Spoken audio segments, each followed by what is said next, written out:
Podcast, your one-stop shop for daily Miami Heat content. My name is Amir. For today's episode, I want to talk about CJ McCollum.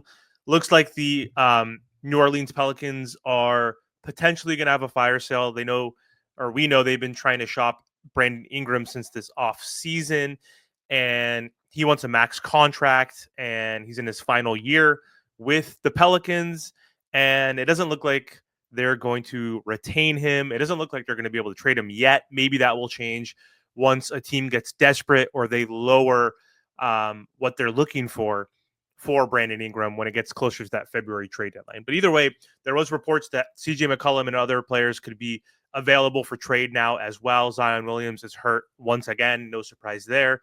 And they want to still build around Zion. So they probably want to get rid of some of these players that are making a lot of money and open up their salary space so they can add another player, younger players around Zion that fit better. And according to NBA Central and Bovada, it says the Miami Heat are favorites to land CJ McCollum in a potential trade. Miami is plus 250.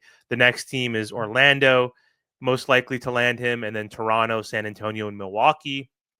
Only two of those teams or three of those teams are playoff teams. So I don't know why he would want to go to Toronto or San Antonio right now, where he is 33 years old, probably wants to win a championship. I would hope he does.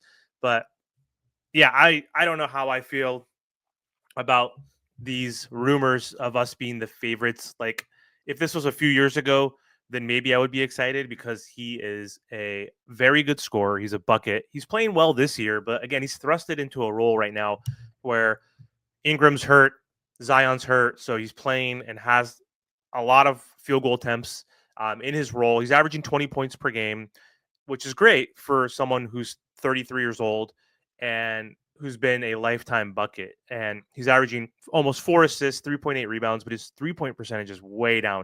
Last year was 43% almost. He's shooting 31%.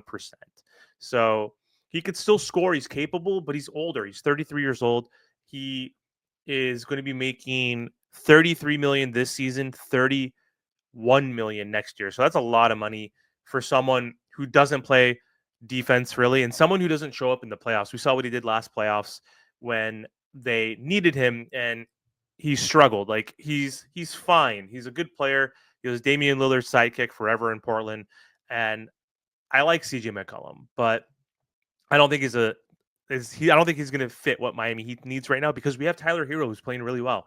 We finally have a Tyler Hero who's averaging over 24 points per game, who's shooting efficiently, who's getting to the free throw line a little bit more, who's getting to the rack and finishing in the paint more, hitting more threes at a higher clip, more efficient rate. And now they're saying that we should bring in CJ McCollum, which I think doesn't make any sense because, again, he's a shooting guard. Like, there's going to be redundancy with him and Tyler on the floor. I don't think we need that. If we're going to make some sort of trade, I would want like a Tyus Jones type of point guard on this roster, or someone who could probably score a little bit better, but he has the best assist to turnover ratio in the NBA. I want someone that's a floor general and a true playmaker.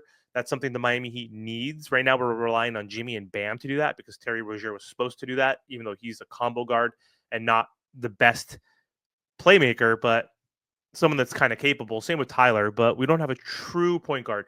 I'd rather have a point guard on this roster or a big man, another solid big man or wing defender. I don't think we need a shooting guard because we have Tyler Hero right now, and he's been healthy. That's the biggest kick, too, with Tyler is his health, but he's been healthy. He's played all 22 games. Again, I like CJ McCollum, but he's only played 12 games this season also, so he's been injured too. But again, he's a bucket. Like, he's averaging 19.5 points per game in his career. So he is a good player, but I don't think he's going to help put this Miami Heat team over the top. So I don't think it makes sense for the Miami Heat to trade for CJ McCollum as of right now. So anyway, that is all I have for this episode. Let me know in the comment section, what do you think? Do you think the Miami Heat should try to acquire CJ McCollum? And if so, who do we trade for him outside of Terry Rozier, I guess, because Terry Rozier makes 25 million. We still need 8 million or so, which would be like a Jaime Jaquez type of contract. Not saying that we would obviously trade Jaime for CJ. I'm saying we're not going to trade for him at all, in my opinion. But let me know what package you would put together if you guys are interested in this trade.